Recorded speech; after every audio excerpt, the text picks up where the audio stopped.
Mėly kolegos, mėly studentai, sveikinu Jūs žinių ir mokslo dienos proga ir linkiu, kad šie nauji akademiniai metai būtų naujų, ambicingų, bet realiai gyvendinamų tikslų pradžia.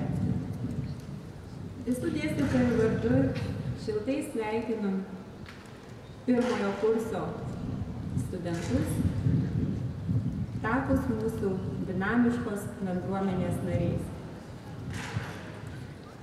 Tikimės, kad universitetinės studijos ir akademinė aplinka, taip pat mes visi čia dirbantieji, padės Jums tapti puikiais, kūrybingais, profesionaliais pasirinktų studijų ir profesinės srities atstovais, o taip pat tapti sąmoningesniais, išmintingesniais Lietuvos ir pasaulio bendruomenės nariais.